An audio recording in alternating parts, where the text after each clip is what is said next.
ایک روٹی والے کا واقعہ میں نے آپ کو سنانا ہے، اور یہ بڑے ہی مشہور و معروف بزرگ سے منسوب واقعہ ہے۔ حضرت ابو بردہ رضی اللہ تعالیٰ عنہ راوی ہیں کہ حضرت ابو موسیٰ اشعری رضی اللہ تعالیٰ عنہ کی جب وفات کا وقت قریب آیا تو انہوں نے اپنے بیٹوں سے کہا کہ اے بیٹو، روٹی والے کو یاد رکھنا۔ پھر یہ واقعہ خود ہی بیان کیا کہ وہ روٹی والا کون تھا۔ آپ نے کہا کہ ایک شخص تھا جس نے 70 سال اللہ کی عبادت کی، بڑی عبادت کی، مگر 70 سال بعد جب وہ باہر آیا تو شیطان نے اس کو بہکایا اور وہ ایک عورت کے فتنے میں مبتلا ہو گیا۔ 7 دن اور 7 راتیں وہ اس عورت کے ساتھ رہا، غلط کام ہو گئے۔ اب اس کو پھر شرمندگی ہوئی کہ یہ میں نے کیا کیا، 70 سال عبادت کی اور یہ 7 دن اور 7 راتیں میں نے گناہ میں گزار دی۔ بڑا شرمندہ، بڑا نادم، قدم قدم پر سجدے کرتا جاتا، توبہ کرتا جاتا۔ اب چلتے چلتے چلتے ایک مسافر خانے میں پہنچا تو وہاں 12 مسکین لوگ پڑے ہوئے تھے، لیٹے ہوئے تھے۔ اس نے بھی جگہ بنائی اور ان کے درمیان جا کر خود بھی گر کر سو گئے۔ اب رات میں ایک شخص آیا جو ان کو کھانا دیا کرتا تھا، روٹی دیا کرتا تھا۔ ایک ایک کر کے 12 روٹیاں لے کر آیا تھا، اس کو پتا تھا یہاں 12 مسکین رہتے ہیں۔ ایک ایک کر کے سب کو روٹی دینے لگا۔ وہ شخص جو یہاں آ کر اچانک بیچ میں آ کر لیٹا تھا، اس کو بھی وہ مسکین سمجھا اور اس کو بھی روٹی دے دی۔ لیکن ظاہر ہے کہ اگر ترتیب سے روٹی دیتے دیتے آگے آئے تو آخری نمبر والے کو روٹی نہ ملی، کیونکہ یہ تو 13 ہو چکے تھے۔ تو بانٹنے والے سے اس مسکین نے کہا کہ تم نے آج مجھے روٹی کیوں نہیں دی؟ اس نے کہا میں نے تو سب کو ایک ایک روٹی دی، کسی کو 2 نہیں دی۔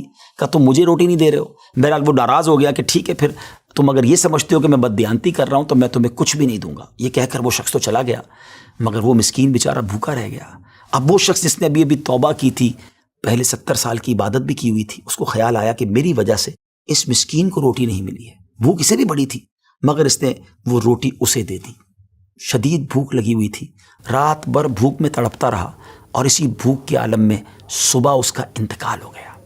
حضرت ابو موسیٰ اشعری رضی اللہ تعالیٰ عنہ فرماتے ہیں کہ جب یہ شخص اللہ کی بارگاہ میں پہنچا نا تو ایک پلڑے میں اس کی 70 سال کی عبادت رکھی گئی اور ایک پلڑے میں وہ 7 دن اور 7 رات کے گناہ رکھے گئے۔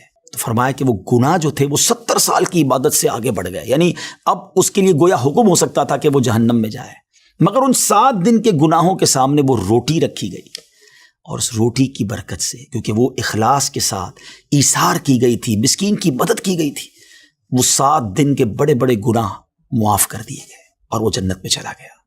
پھر آپ نے اپنے بچوں سے کہا بیٹا روٹی والے کو یاد رکھنا۔ ناظرین، یہ واقعہ واقعی دلوں کے تار چھیڑ دیتا ہے۔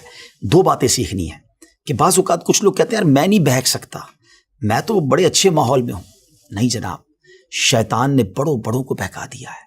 ہمیں اپنی صحبتیں اچھی کرنی ہوں گی، اللہ کریم سے شیطان کے مقابلے میں پناہ مانگنی ہوگی اور اپنے آپ سے ڈرتے رہنا ہوگا کہ نہیں، میں بھی گناہوں میں مبتلا ہو سکتا ہوں، مجھ سے بھی کوئی بڑا گناہ کہیں نہ ہو جائے۔ توبہ کرتے رہیں، ڈرتے رہیں، خوف رکھیں اور اچھی صحبت اپنائیں۔ اور دوسری بات، صدقہ جو ہے نا وہ گناہوں کو مٹا دیتا ہے۔ صدقہ اللہ کی بارگاہ میں بڑا پسندیدہ ہے۔ غریبوں کی مدد کرنا یہ اللہ کو بڑا پسند ہے۔ ہمیں بھی چاہیے کہ وقتاً فوقتاً اپنے غریب پڑوسیوں، غریب رشتہ داروں، غریب مسلمانوں کی مدد کرتے رہیں۔